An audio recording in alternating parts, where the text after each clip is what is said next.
हमारे YouTube channel को आज ही जाकर सब्सक्राइब करें और बेल आइकन दबाना भी ना भूलें ताकि आपको लेटेस्ट अपडेट मिलते रहें।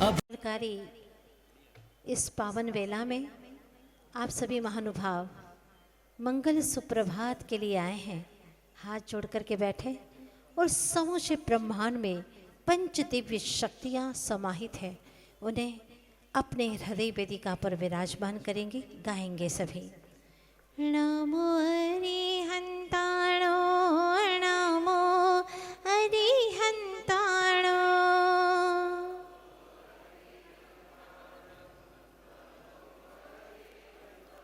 नमो अरिहंत अरहंत अरुहंताणम्,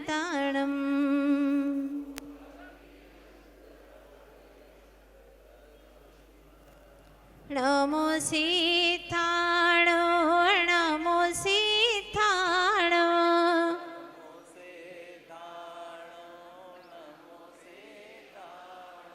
नमो सिद्ध प्रभु सीताणो,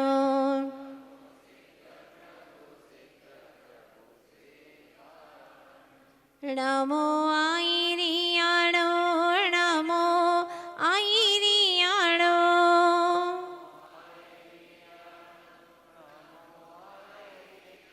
नमो आईरिय आईरिय आईरियाणो,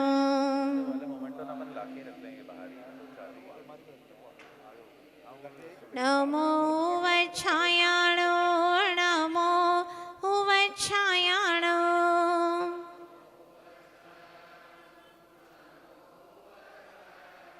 नमो वच्छाय वच्छाय वच्छायाणम्,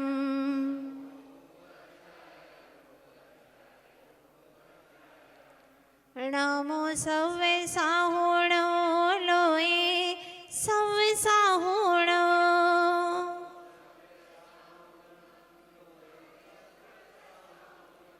नमो सव्वे साहु सव्वे साहु सव्वे साहुणम्,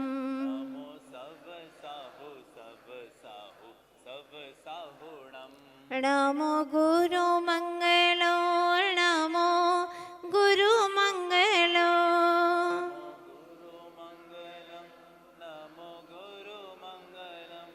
नमो विद्या गुरु आज्ञा मंगलम्,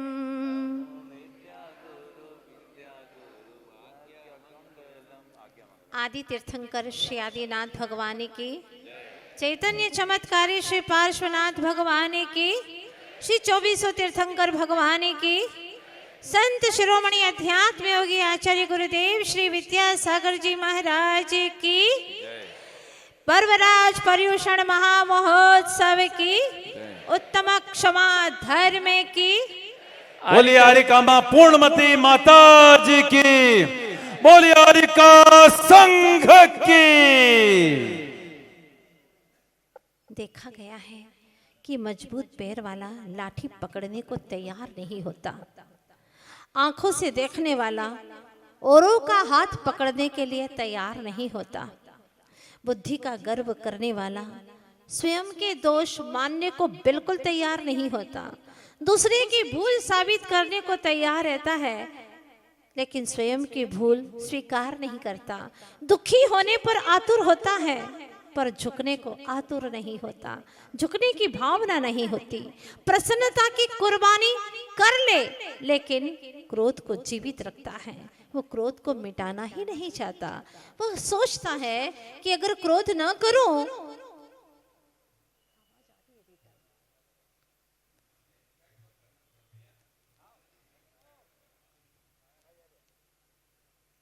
तो सामने वालों को कैसे सुधार पाऊंगा, और फिर मुझे क्रोध ऐसे ही थोड़ी आता है, अगर कोई अन्याय करता है गलती करता है तब मुझे क्रोध आता है, दूसरे के अन्याय पर क्रोध करना क्या घोर अन्याय नहीं है? सोचिएगा, दूसरे के अन्याय करने पर अगर हमें क्रोध आता है तो क्या हमारी आत्मा पर यह घोर अन्याय नहीं है? अगर दूसरा कोई गलती करता है और हमें क्रोध आता है तो क्या क्रोध करना महागलती नहीं है? मगर अफसोस हमें अपनी गलतियां समझ में आती ही नहीं हैं। इसीलिए अपनी गलतियों को समझने के लिए, अपने अवगुणों को निकालने के लिए, अपनी बुराइयों को मिटा देने के लिए ये महापर्व आया है। भीतर की ओर झांकने का, अंतर के ज्ञान गवाक्ष में झांकने का अवसर आया है। यूँ तो दुनिया में कई पर्व आते हैं, कई त्योहार आते हैं। कुछ ऐसे हैं कि जो सामयिक है, समय से संबंध रखते हैं, तात्कालिक जिसे कहते हैं, जो कि व्यक्तियों से और घटनाओं से संबंध रखते हैं। जैसे महावीर जयंती है, ये व्यक्ति विशेष से संबंध रखती है। भगवान महावीर स्वामी से संबंध रखने वाला दिन है महावीर जयंती। दीपावली भगवान महावीर का मोक्ष कल्याण का दिन है। रामनवमी, जन्माष्टमी, ये सब तात्कालिक पर्व माने जाते हैं। दूसरे हैं घटना से संबंधित, जैसे रक्षाबंधन, अक्षय तृतीया, होलिका आदि आदि। ये सारे के सारे त्योहार किसी घटना से संबंध रखते हैं। एक घटना के बाद में कोई और विशेष घटना घट जाए तो उन घटनाओं को भूल जाते हैं, फिर उस घटना के आधारित त्योहार मनाना शुरू कर देते हैं। एक महान व्यक्ति चला गया, काफी वर्ष बीत गए, तो फिर और दूसरे महान व्यक्ति आए, अब उनके नाम से त्योहार मनाना शुरू कर देते हैं। तो एक ये तात्कालिक त्योहार होते हैं, पर्व होते हैं। लेकिन दूसरे ऐसे पर्व हैं जो तात्कालिक नहीं है, त्रैकालिक होते हैं, शाश्वत होते हैं। ऐसा शाश्वत पर्व राज है हमारा 10 लक्षण महापर्व। जब लगातार 49 दिन तक कुवृष्टि होती है, पंचम काल का अंत हो जाता है, छठे काल का अंत हो जाता है। उस छठे काल के अंत होने के बाद में जब 49 दिन तक सुवृष्टि होना प्रारंभ हो जाती है, 49 दिन तक लगातार सुवृष्टि होती है। श्रावण कृष्णा प्रतिपदा से 49 दिन तक, यानी भादो सुदी पंचमी अंतिम दिन है, सब जगह सुगंध और सुहद वातावरण छा जाता है। ऐसी स्थिति में जो विद्याधरों ने और देवों ने गुफाओं में 72 युगल को रखा था या कुछ युगल को सुरक्षित करके रखा था, वो सब बाहर आ जाते हैं और आपस में क्षमा याचना करते हैं। वो आज का दिन है, वैसे चतुर्थी है लेकिन पंचमी से ही शुरू होते हैं तिथि घटने की वजह से। तो पंचमी के दिन सब जीव आपस में क्षमा याचना करते हैं। देखा क्रोध का, बुराई का और गलतियों का अंजाम देखा, सारी वृष्टि का विनाश हो गया, सारी सृष्टि का विनाश हो गया। इसीलिए आज से हम क्षमा धारण करते हैं। सब जीव उत्तम क्षमा, उत्तम क्षमा, उत्तम क्षमा। अब हम कभी भी ऐसी गलतियां नहीं करेंगे और सृष्टि का शुभारंभ हो जाता है। और वह शुभारंभ होता है सम्मेत शिखर तीर्थ राज से, जो हमारा शाश्वत तीर्थ राज है। इस तरह से आज से यह पर्वराज पर्युषण महोत्सव शुरू हो जाते हैं। एक ही दिन धर्म मना सकते हैं ना, 10 दिन की क्या जरूरत है। जैसे आम आदमी की परीक्षा जब आप करते हैं तो अनेक लक्षणों से करते हैं। ये बोली चाली में कैसा है, इसका व्यवहार कैसा है, हाँ, और उसका देखो पिछला क्या है जीवन, ये सब कुछ देखो। अगर किसी को पैसा देना भी है तो आप सोच समझ करके देते हैं, कितने लक्षणों से उसकी परीक्षा करते हैं। तो फिर हमें तो अपने आप को समझना है, जानना है, अपनी आत्मा की अनुभूति करना है। सबसे बड़ा कार्य है अपने आप को पा जाना, अपने अनंत वैभव को देख लेना, उसको दर्शन कर लेना और उसमें रम जाना। ये सबसे बड़ा कार्य है। इसके लिए आचार्य भगवंतों ने 10 लक्षण बताए हैं। जिस प्रकार से मकान तो एक ही होता है लेकिन उसमें प्रवेश करने के अनेकों द्वार होते हैं। द्वार अनेक है लेकिन प्रवेश करेगा तो एक ही घर में प्रवेश करेगा ना। उसी प्रकार से लक्षण भले ही भिन्न भिन्न है लेकिन जब प्रवेश करता है तो वह निज ग्रह में ही प्रवेश करता है। जिस तरह से कक्षा तो एक ही है लेकिन सेक्शन अलग अलग हो जाते हैं। ठीक उसी प्रकार से धर्म तो एक ही है जो आत्मा का स्वभाव है, वत्थु सहावो धम्मो, लेकिन उसको भिन्न भिन्न 10 लक्षणों के माध्यम से बताया जा रहा है कि वास्तव में तुम अपने आप को पाना चाहते हो तो कैसे पाओ, कैसे यात्रा करो अपने अंतर जगत में, जिससे तुम्हें चैतन्य भवन में, अपने ज्ञान भवन में निवास करने का शाश्वत काल तक अवसर प्राप्त हो जाए, एक पल के लिए भी तुम्हें दुख ना हो। तो जिस प्रकार से बीज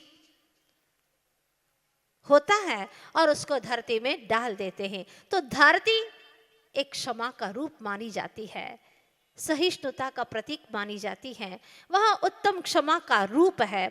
और फिर जब उस धरती के अंदर बीज को डाला जाता है और वह जितनी जितनी मृदु माटी में घुल मिल जाता है, मिलता चला जाता है, वह बीज अपने कड़ेपन को छोड़ करके मृदु हो जाता है, ऊपर से जल आदि उसकी बारिश होती है, वह बीज नरम होता है, मृदुता को पाता है और फिर उसमें अंकुर फूटता है, तो सीधा अंकुर फूटता है, वो आर्जव धर्म का प्रतीक है। और फिर सीधा अंकुर फूटने के बाद में आपने देखा होगा खेत के अंदर खरपतवार उग आती है, उसको लोग अलग कर देते हैं वरना अच्छे से फसल नहीं आ सकती, इसीलिए उसकी सफाई करना शुचिता का प्रतीक है, उत्तम सोच का प्रतीक है। फिर कहीं वह छोटे छोटे पौधों का सत्य का दर्शन होने लगता है, यह सत्य के स्वरूप में है। जब वह सत्य रूपी सूरज का दर्शन होने लगता है तो संयम रूपी फूल खिलना प्रारंभ कर देते हैं, और जब फूल आते हैं तो तप का फल भी आता है। जब तप का फल आता है तो फिर वह अपने लिए नहीं रखता, वो त्याग कर देता है, उसे औरों के लिए प्रदान कर देता है। और जब प्रदान कर देता है तो जो आनंद होता है, जो सुख प्रतीत होता है, वह है आकिंचन्य। सब दे करके आकिंचन्य हो जाता है, किंचित भी अपने पास नहीं रखता, वह है आकिंचन्य। और आकिंचन्य होने के बाद में अपने ब्रह्म में आचरण करता है, रमण करता है, उसका नाम है ब्रह्मचर्य। इस प्रकार से 10 धर्म का स्वरूप हमारे आचार्य भगवंतों ने हमें बताया है। जिनेंद्र भगवान की वाणी में आया है तो सीजन डे शुरू हो गए हैं, वर्ष भर का यह सीजन हमारे सामने आ गया है, जिसकी वर्ष भर से प्रतीक्षा करते हैं। लोग कहते हैं कि आखिर त्योहार और पर्वों में अंतर है क्या? क्या अंतर है? त्योहार और पर्वों में बहुत अंतर है। कभी आप विचार करो तो जो त्योहार होते हैं वो भोग प्रधान होते हैं, जबकि पर्व त्याग प्रधान हुआ करता है। त्योहार में भौतिक आनंद आता है, लेकिन पर्व में आत्मा का आनंद मिलता है। आप लोग स्वयं महसूस कर रहे हैं, त्योहार से व्यापारी वर्ग प्रसन्न हो जाता है ना, कि अब दुकानें अच्छी चलेगी, राखी आ गई, होली आ गई, दिवाली आ गई, वो व्यापारी वर्ग बहुत प्रसन्न हो जाते हैं। लेकिन जैसे पर्व आते हैं तो भक्त प्रसन्न हो जाते हैं, जैसे कि इंदौर के भक्तगण कितने प्रसन्नचित हैं, कब वह शुभ अवसर आएगा सोच रहे थे, और आज वह जगमगाता हुआ अंतर में दीप जलाने वाला यह मंगलमयी पर्व शुरू हो गया। पर्व और त्योहार में बहुत अंतर है। त्योहार पर आप बाहर का घर सजाते हैं, लेकिन पर्व में क्या करते हैं? हाँ, मंदिर को सजाते हैं, मन रूपी मंदिर को सजाते हैं। त्योहार के समय पर मौज मस्ती करते हैं, लेकिन पर्व के समय पर क्या करते हैं? बाहर की मौज मस्ती खत्म हो जाती है, हाँ, उसमें जीव कर्म का बंधन करता है, लेकिन पर्व आते हैं तो तपश्चर्या करता है, त्याग करता है। बाहर की मौज मस्ती छोड़कर सिद्धों की बस्ती में अपनी हस्ती को जान करके सिद्धों की बस्ती में निवास करने लगता है, भावों से, श्रद्धा से कि मैं भी सिद्धत्व स्वरूप हूँ, मैं भी सिद्ध जैसा हूँ। तो जीवत्व से शिवत्व की यात्रा करता है पर्व के समय पर।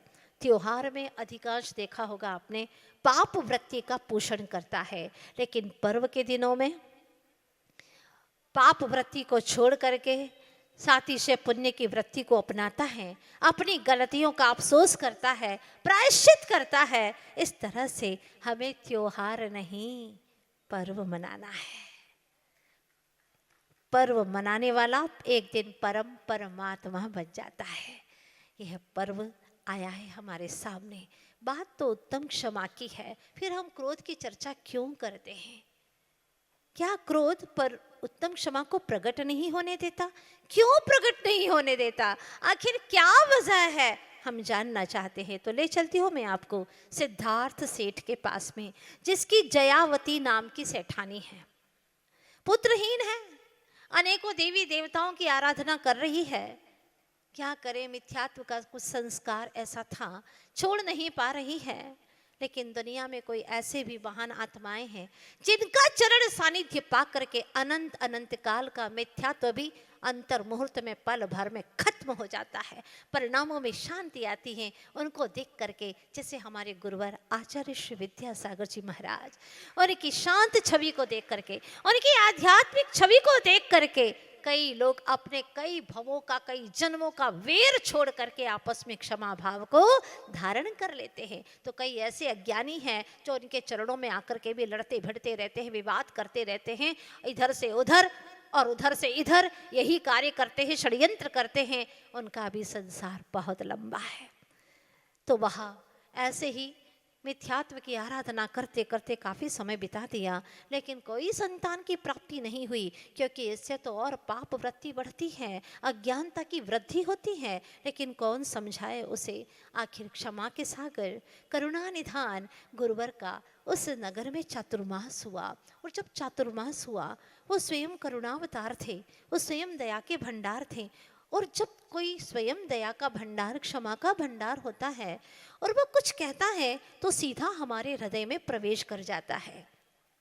कोई तीव्र रागी द्वेषी जीव, असंयमी जीव संयम का उपदेश दे तो आप लोग यही कहेंगे ना, भाई तो पहले अपने घर को देख, अपने हिये में झांक, तो स्वयं अपना जीवन सुधार, फिर हमें प्रवचन नहीं लेक्चर देने बाद में आना, यही कहेंगे ना आप लोग। पर वह तो करुणा के सागर थे। उन्होंने ऐसा प्रवचन दिया कि उस जयावती सेठानी को सम्यक दर्शन प्राप्त हो गया, प्रवचन श्रवण करते करते।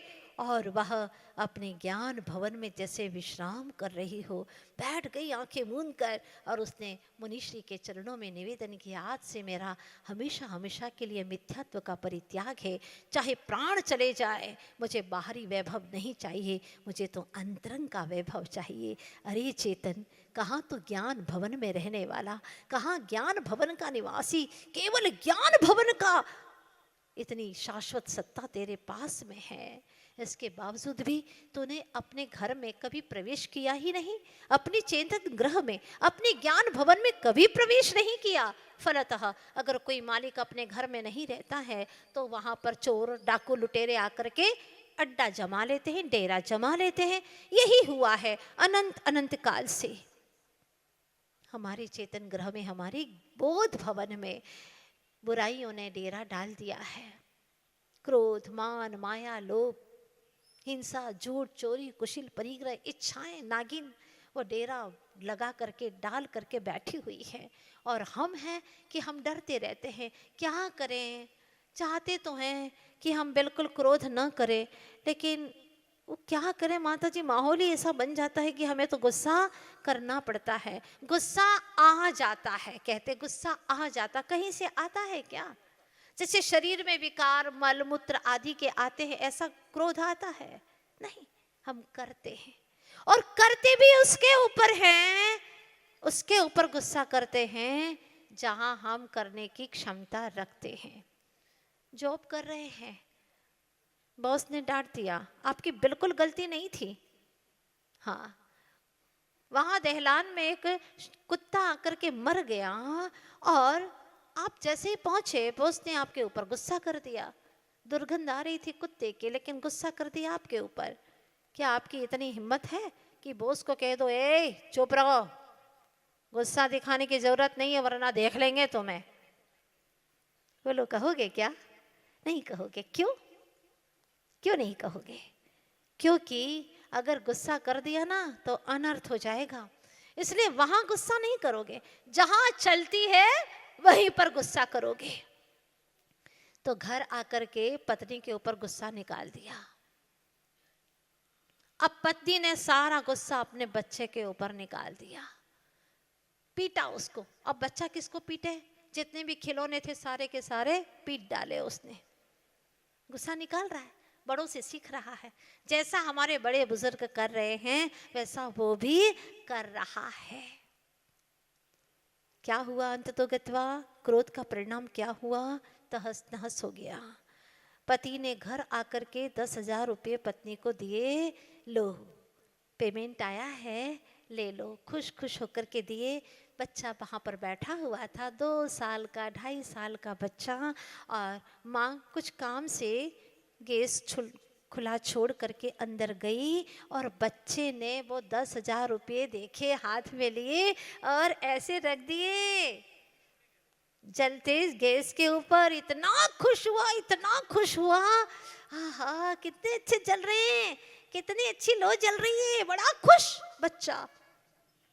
और जैसे माँ आई उसने देखा, इतना जोर से मारा, इतना जोर से मारा, बच्चे के बाल गैस पर लगे, वो जलने लगा, जलने लगा, पूरा शरीर कपड़ों पर आग लग गई और बच्चा धू धू करने जलने लगा।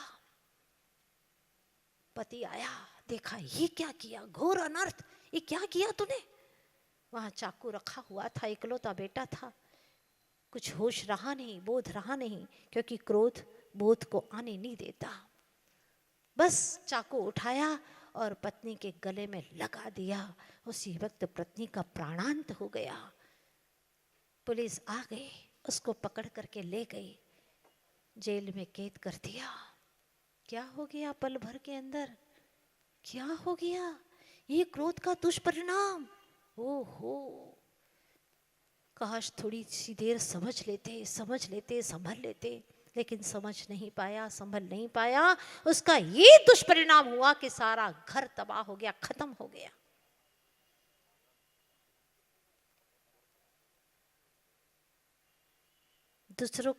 दूसरों को लाइन पर लगाने के लिए खुद लाइन से उतर जाना। पिता कहता है कि बेटा बात ही नहीं मानता, उसको लाइन पर लगाने के लिए गुस्सा तो करना ही पड़ता है ना, नहीं करेंगे तो कैसे वो लाइन पर आएगा, और खुद लाइन से उतर जाते हैं। आचार्य भगवान कहते हैं कि कोप के कूप से बाहर निकलो। ये कोप भयानक कूप है और कोई गुस्सा नहीं दिलाता तुम्हें। हमारे अंदर गुस्सा है, भरा हुआ है, बस थोड़ा सा एक बारूद चाहिए, कोई निमित्त चाहिए। आचार्य भगवत पाद कुंद कुंद स्वामी ने एक गाथा लिखी है समयसार ग्रंथ राज में।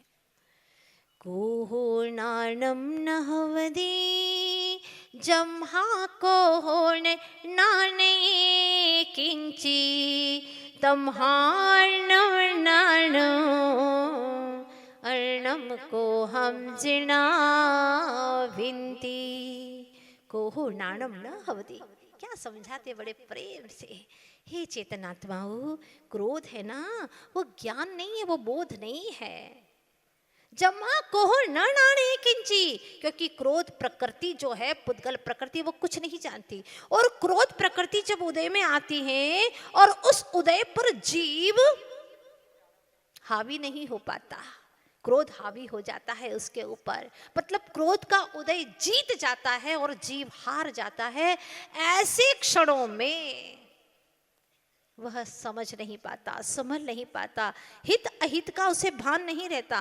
क्या मेरे लिए श्रेयस्कर है, क्या अश्रेयस्कर है, क्या करणीय है, क्या अकरणीय है, वह कुछ नहीं समझ पाता। और ऐसी स्थिति में वह अपना आपा खो बैठता है। आपने देखा होगा, क्रोध में तन तो शक्तिशाली होता है लेकिन मन कमजोर पड़ जाता है। ये इसकी तासीर है क्रोध की, कि तन तो शक्तिशाली हो जाता है, बड़ा ही ताकतवर हो जाता है। पता नहीं कहां से इतनी शक्ति आ जाती है क्रोध के क्षणों में, बहुत ताकत आ जाती है, बड़े से बड़ी चीज को उठा लेते हैं।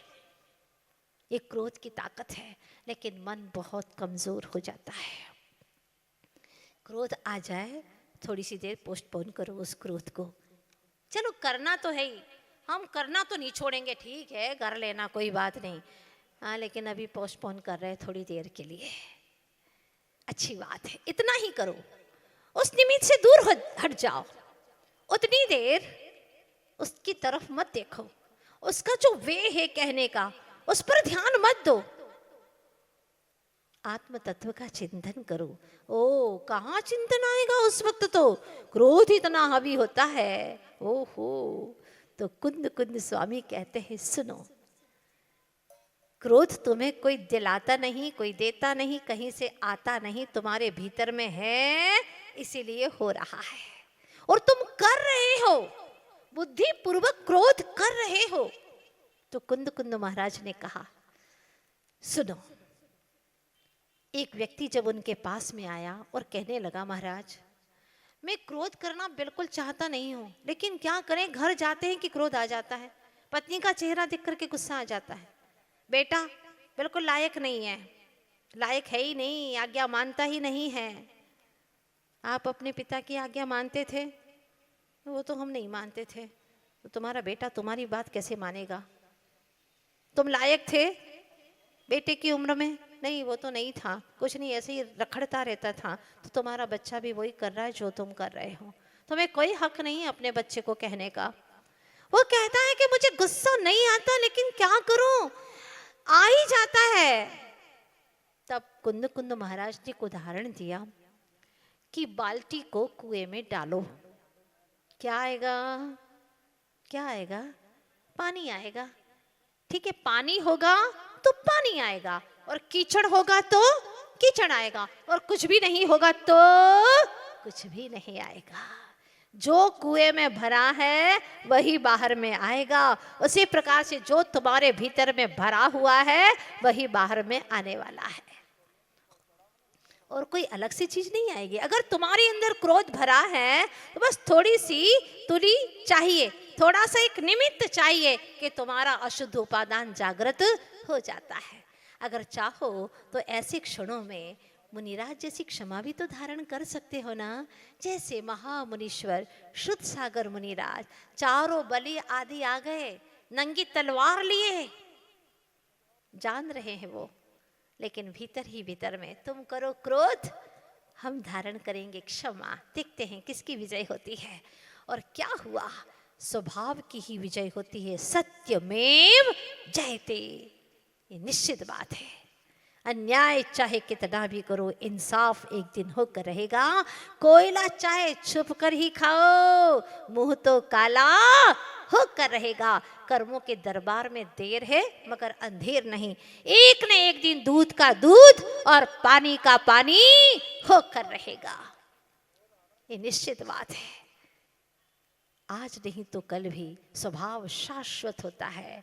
विभाव कब तक टिकेगा? भव्य जीव हो तो तुम्हारा विभाव शाश्वत नहीं है, वो मिटने वाला है, एक न एक दिन मिटेगा, अवश्य मिटेगा। विश्वास रखो प्रभु पर, अपने स्वभाव पर विश्वास रखो। कुंद कुंद स्वामी कहते हैं तू तो ज्ञान महल का स्वामी है, लेकिन तूने इन दुर्जनों के भरोसे अपना भवन छोड़ रखा है, और अनंत काल से वो उस पर अपना डेरा जमाए हैं। और फिर तो कहता है वो क्रोध कराते हैं तो मैं कर लेता हूँ। तेरी दशा तो ऐसी है जैसे गधे पर बैठा व्यक्ति सवेरे से शाम तक घूमता रहा। लोगों ने कहा रे हद हो गई, सवेरे से शाम हो गई गधे पर बैठा है, मैं क्या करूं, मैं तो उतरना चाहता हूं लेकिन गधा मुझे उतरने ही नहीं दे रहा है। गधा कौन है, ऊपर वाला या जिसने बिठाया है वो गधा है। बात समझने की है। तो हम स्वयं क्रोध के वशीभूत हो रहे, क्रोध को अपने वश में नहीं कर पा रहे हैं। धन्य है वे मुनीश्वर जिन्होंने शत्रुता में भी भगवत्ता का दर्शन किया। वाह, चारों शत्रु जैसे खड़े हैं नंगी तलवार लिए, लेकिन उसमें शत्रुता का दर्शन नहीं, अनकंडीशनल होती है, अंतर के भावों से होती है।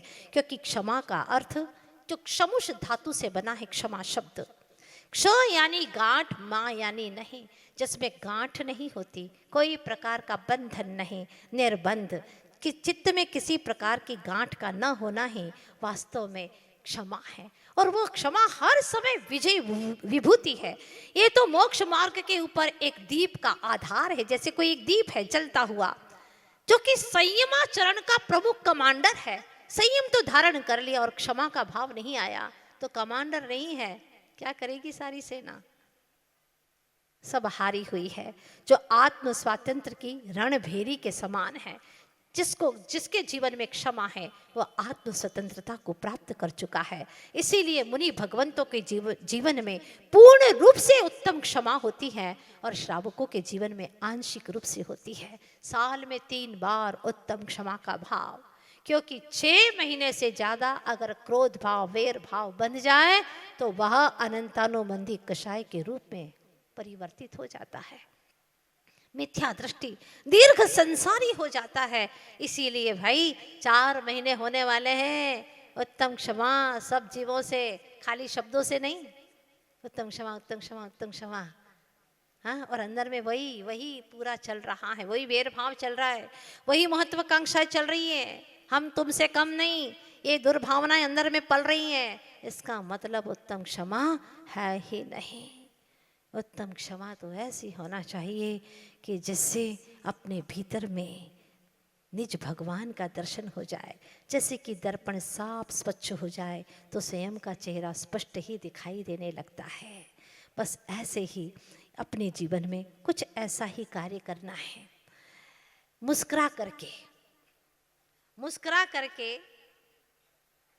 गम का घूंट पीना जिसे आ गया, आचार्य कहते हैं कि वास्तव में से जग में जीना आ गया। जो मुस्कुरा करके गम के घूंट पी लेता है और उसको क्षमा कर देता है। जिस तरह से व्यक्ति पूजा घर में बैठा हुआ है और अचानक कोई अनजान व्यक्ति जूते पहन करके पूजा घर तक आ जाता है, गुस्सा तो बहुत आता है, लेकिन गुस्सा करोगे तो अपना घाटा है। वह व्यक्ति अपने आप का संतुलन बना करके कहता है, देखो जी आपको कितना स्नेह है मुझसे, हाँ बहुत स्नेह है, इतना स्नेह था, इतना प्रेम था कि आप बिना जूते चप्पल उतारे ही यहाँ तक आ गए। आपके स्नेह के लिए धन्यवाद, ध्यान रखना। हाँ, आगे से वो उसको भी अच्छा लगा, बुरा भी नहीं लगा। लेकिन तेल मिला करके जब हम बोल जाते हैं तो सच में उसको भी बुरा लगता है, उसको भी अच्छा नहीं लगता है। क्योंकि इसका प्रभाव जैसे हमारे मन पर पड़ता है किसी के क्रोध का, तो हमारे क्रोध का भी दूसरे के मन पर अवश्य ही प्रभाव पड़े बिना नहीं रहता। ये निश्चित बात है, क्योंकि हमारे देश के विज्ञानों ने इसके ऊपर खोज की कि जैनों के ये पर्व आते हैं और उसमें वह क्षमा को धारण करते हैं। आखिर है क्या बात, क्या कारण है? तो आचार्य भगवंतों ने भी इसके बारे में पहले ही हमें बता दिया था कि 1 मिनट क्रोध करोगे तो 8 सेकंड की शांति तुम्हारी हमेशा के लिए खो जाएगी। 1 घंटे में 8 सेकंड की शांति तुम्हारी खो जाएगी, एनर्जी लॉस हो जाएगी। जिस प्रकार से 2 घंटे शारीरिक श्रम करने से जितनी ऊर्जा नष्ट होती है, उतनी ऊर्जा मात्र 15 मिनट क्रोध में ही नष्ट हो जाती है। अगर क्रोध करेंगे तो 15 मिनट में इतनी ऊर्जा आपकी खत्म हो जाएगी और आत्मा की तो शक्तियां अनंत के रूप में खत्म हो जाती है। इसीलिए आचार्य देव कहते हैं कि अपने आप को बचा करके रखो। न्यूयॉर्क में क्रोधी व्यक्ति का खून जब खरगोश के शरीर में डाला गया तो वो खरगोश शांत था, लेकिन 15 मिनट में चंचल हो उठा और 30 मिनट में वो काटने लगा, क्योंकि क्रोधी का खून उसमें डाला गया था। 30 मिनट में वो शांत खरगोश काटने लग गया और 45 मिनट के अंदर तो लुहलुहान हो गया। दूसरों को काटने के लिए जा रहा था, उसको काट काट करके स्वयं लुहलुहान हो जाता है और कहते हैं कि 60 मिनट में तो वो मर गया। इतना खतरनाक होता है यह क्रोध का विष।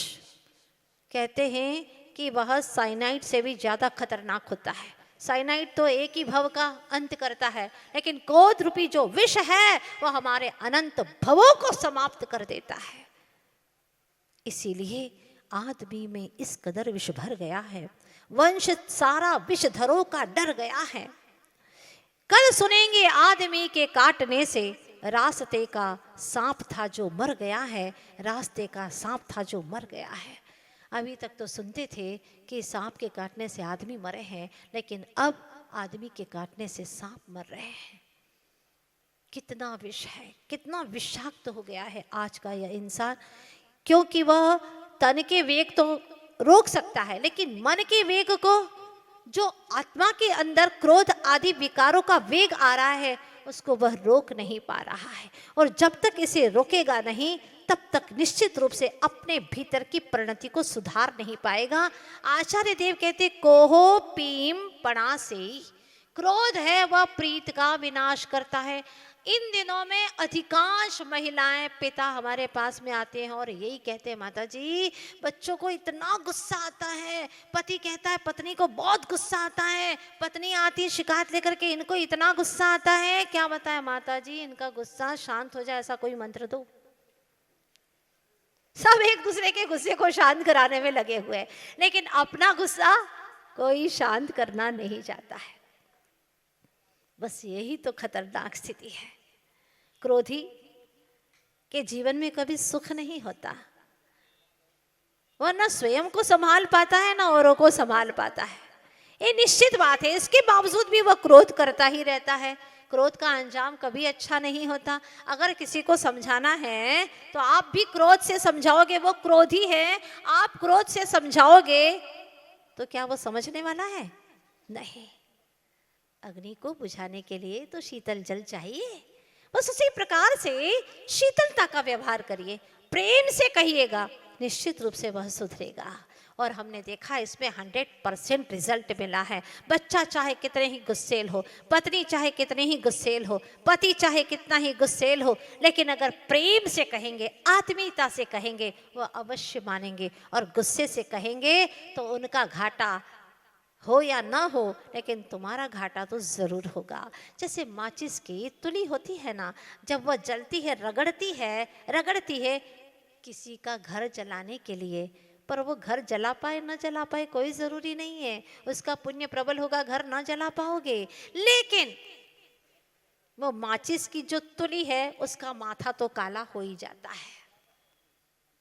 ये पक्की बात है। हम किसी के लिए बुरा सोचते हैं, लेकिन हमारा बुरा तो उसी वक्त से शुरू हो ही जाता है। इसीलिए हमारे भीतर में वो शक्ति प्रकट हो, शक्ति तो है लेकिन प्रकट करना बाकी है। ये 10 दिन हमारे लिए ऐसे ही हैं जो हमारे भीतर की शक्तियों को उद्घाटित करने वाले हैं। एक एक लक्षण के माध्यम से हम अपने भीतर की शक्तियों को उद्घाटित कर सकते हैं। वैसे अनंत काल बाहर में भटकते भटकते हो गया है। नई नई आंखें हो तो हर मंजर अच्छा लगता है, नई नई आंखें हो तो हर मंजर अच्छा लगता है। कुछ दिन शहर घूमे, लेकिन अब निज घर ही अच्छा लगता है, अब निज घर ही अच्छा लगता है। बहुत दिन हो गए शहर में घूमते घूमते, इस योनि में उस योनि में, और 84 लाख योनियों में घूमते घूमते घूमते बहुत समय बीत गया है। कितना अनादि काल। अब तो निज घर पे आना है। वो समय कब आएगा जब क्षमा को अंगीकार करेगा, निज घर में आएगा। हम तो कब न निज घर आए, पर घर फिरत बहुत दिन बीते, पर घर फिरत बहुत दिन बीते, नाम अनेक धराए, हम तो कब न निज घर आए।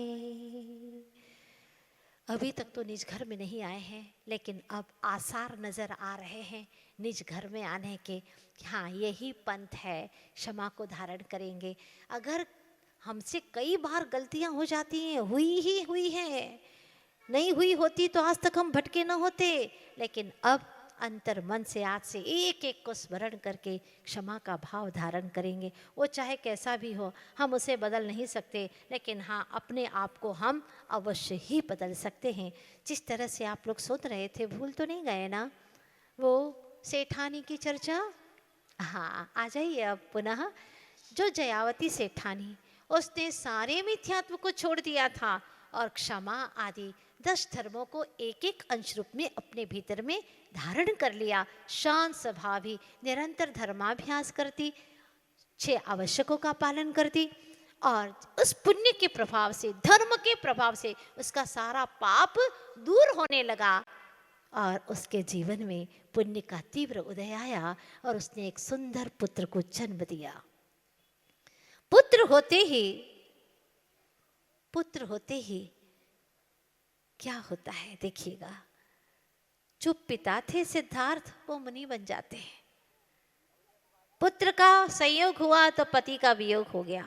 पत्नी को बहुत गुस्सा आया कि उन्होंने हमारा ये सारा वैभव छोड़ दिया, घर छोड़ करके चल दिए, घर सुना कर दिया, सारा शासन कौन संभालेगा, ये सब कुछ शासन का मतलब जो नगर सेठ थे ना, अब ये सारा कौन संभालेगा, क्योंकि पहले सेठ साहूकारी चलती थी नगर के अंदर, वही सारे नगर की पंचायत करने वाले थे, मुख्य थे, और वो चले गए, अब क्या होगा।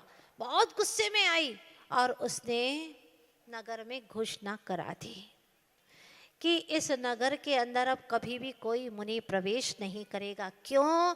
क्योंकि जैसे ही बालक जन्मा और उसकी कुंडली दिखाई तो पुरोहित ने कहा कि जब भी ये किसी मुनि राज को देखेगा तुम्हारा बेटा भी घर त्याग कर देगा। तो माँ ने राग से द्वेष भाव उत्पन्न करके सारे मुनियों को नगर में प्रवेश करने के लिए ही वहां पर घोषणा करवा दी, कोई भी मुनि इस नगर में प्रवेश नहीं करेगा।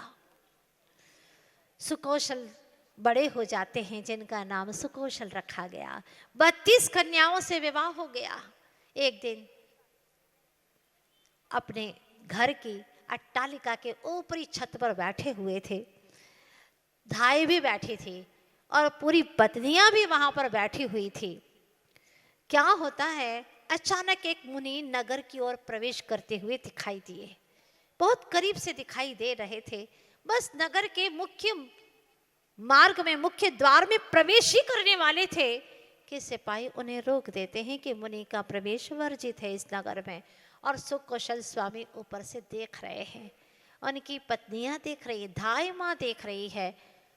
तब वह पूछते हैं धाई माँ से, अपनी माँ से, कि माँ इन्हें आने से क्यों इनकार कर दिया। उनकी अपनी माँ कहती है, बेटा ये जो है ना वह मुनि नहीं, ये तो भिखारी है। मन ही मन सोचती है मुनि कैसे कह दूं, ये तो भिखारी है, भिखारी। और अपने इस ऐसे अटूट वैभव वाले इस नगर में भिखारी कैसे प्रवेश कर सकता है, इसलिए भिखारियों को प्रवेश वर्जित है यहाँ पर। जैसे ये बात सुनी धाई माँ को बहुत दुख लगा कि जो इतना बड़ा सेठ था, इनका स्वामी था, उसे ये सेठानी कह रही है कि ये भिखारी है। ये अच्छी बात नहीं है, ये अच्छी बात नहीं है, ये अशुभ है शब्द। और उसकी आंखों में आंसू टपक जाते हैं, क्योंकि स्वामी भक्ति तो थी ही उसे, उसकी आंखों में आंसू आ जाते हैं। माँ तो वहाँ से चली जाती है, लेकिन धाई माँ की आंखों में आंसू देखते ही सुकौशल जी पूछते हैं, माँ आज आपकी आंखों में आंसू कैसे? क्या किसी ने आपके लिए कटु वचन कहा है? किसी ने आपके ऊपर कुछ गलत कार्य किया है? बताओ माँ, क्या हो गया आपको, आप क्यों रो रही हैं? कुछ नहीं बेटा, कुछ नहीं। नहीं, आपको सच बताना होगा, वरना मैं अन्न जल का त्याग कर रहा हूँ। वह डरी, कहीं अन्न जल का त्याग कर देंगे तो बहुत अनर्थ हो जाएगा। तब वह कहती है, सच बात को बेटा, ये तुम्हारे पिताश्री हैं। जैसे तुम्हारा जन्म हुआ था उन्होंने मुनित्व को अंगीकार कर लिया, ये महातपस्वी मुनिराज हैं। लेकिन ऐसी ऐसी घटना घटी थी तो पुरोहित ने कहा था और माँ ने नगर में साधु का प्रवेश वर्जित कर दिया है। ओहो, मेरे पिताश्री, मैं अवश्य उनसे मिलूंगा। बस एकांत देख करके मुनिराज के शरण में चले जाते हैं और वहां जाकर के उनका दिव्य प्रवचन सुनते हैं। वैराग्य का प्रवचन सुन करके उन्हें भी वैराग्य हो जाता है। घर आते हैं और अपनी जो पत्नी थी वो गर्भवती थी, अभी संतान नहीं हुई है। उस गर्भ के वहाँ पर ही, अर्थात वह बच्चे को बस संकल्पित कर देते हैं कि मैं इसको यहीं से ही भावना पूर्वक, संकल्प पूर्वक उसको तिलक करता हूँ कि वह अब राज्य शासन को संभालेगा। और बिना कुछ सोचे, बिना कुछ कहे चल देते हैं। तीव्र तपस्या करते हैं, कठोर तपस्चरण करते हैं। इधर से वो माँ मरण करके, राग के वशीभूत होकर के, क्रोध के वशीभूत होकर के, मुनिराज की मुद्रा ही उन्हें अच्छी नहीं लगती और वह क्रोध के वशीभूत होकर के शेरनी का रूप धारण तो कर ही लेती है, मर करके शेरनी बन जाती है। और वह शेरनी अपने पुत्र सुकौशल स्वामी के ऊपर आकर के झपट्टा मारती है, उनका शरीर नोच नोच करके खा रही है। ओहो, क्या दृश्य है! वो ही माँ जो इतनी रागी थी आज इतनी द्वेषी हो गई। ये संसार का खुला चित्रण देखिए और संसार के इस चित्रण को देख करके आपके भीतर में भी ये भाव आना चाहिए कि इतना राग किसी से नहीं करूँगा कि मैं उसके बिना रह न पाऊँ, और इतना द्वेष भी किसी से नहीं करूँगा कि वो रहे तो मैं उसे देख भी ना पाऊँ, मैं रह भी ना पाऊँ, ऐसा भी द्वेष नहीं करूँगा। लेकिन क्या हुआ, उस शेरनी ने ऐसा तीव्र कर्म बांधा, लेकिन मुनिराज ने उसके प्रति कोई शत्रुता धारण नहीं की, उसके अंदर भी शत्रुता नहीं, भगवत्ता का दर्शन किया। आज नहीं तो कल ये भी भगवान आत्मा है, कल भगवान हो सकती है। धन्य है उनकी उत्तम क्षमा को। ऐसे ही मेरे गुरुवर आचार्य श्री विद्यासागर जी महाराज, कई लोगों ने उनके अपने जीवन में कुछ भी कहा हो, कैसा भी बर्ताव किया हो, लेकिन मैंने आज तक इतने वर्ष हो गए लेकिन गुरुदेव के मुख से कभी उनके बारे में कभी कोई शब्द नहीं सुना कि उन्होंने ऐसा कहा। अगर कोई जा करके सुनाता है तो आचार्य भगवान कहते हैं नहीं नहीं, ऐसा नहीं कहना, ऐसी कोई चर्चा नहीं करना। उनके भीतर में कहीं से भी उसके प्रति क्रोध का भाव नहीं आता। धन्य है ऐसे क्षमा के सागर गुरुवर आचार्य श्री विद्यासागर जी महाराज को अनंतों बार प्रणाम करने का मन होता है। भगवान ऐसी क्षमा हमारे जीवन में भी आए, हमारा कोई शत्रु न रहे, हर पल के लिए अपने परिणामों की निगरानी रखें। और वह जिस तरह से सुकौशल जी क्रोध को त्याग करते हुए अपने स्वभाव रूप क्षमा में निरंतर गतिमान है, प्रवाहमान है, मोक्ष मार्ग की ओर बढ़ते चले जा रहे हैं। आज पहला दिन है आपके यहाँ पर पर्वराज पर्युषण महामहोत्सव का। अपने भीतर में ऐसी क्षमा का प्रवाह बहे, इसके लिए 24 घंटे में आपको एक नियम दिया जाएगा जिसको हर किसी श्रोतागण को पालन करना अनिवार्य है, चाहे शिविरार्थी हो अथवा ना हो, सभी लोग पालन करेंगे ना। पीछे से भी बहुत अच्छा। तो बहुत छोटी सी बात है, 24 घंटे में हमें बहुत ही संभल करके चलना है।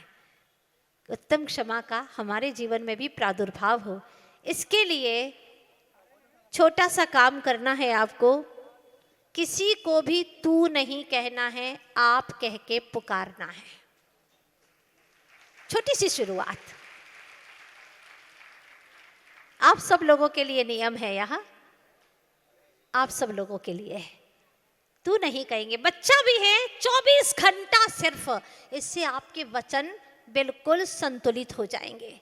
वचनों से संतुलन शुरू करना है ताकि मन में भी आपका संतुलन बना रहे। और कदाचित अभी तक हैबिचुअल तो थे ही, संस्कारी थे, और अगर कभी आ गया तो क्या करेंगे, एक माला फेरेंगे नमोकार मंत्र की। एक बार तू निकला, एक बार नमोकार मंत्र, दूसरी बार निकला 2 नमोकार मंत्र, और जो जितनी माला फेरेंगे यहाँ आएंगे उनको हम उपहार भी देंगे। इससे पता तो चलेगा कि हम अपनी वचन प्रवृत्ति पर संतुलन बना भी पा रहे हैं कि नहीं बना पा रहे हैं।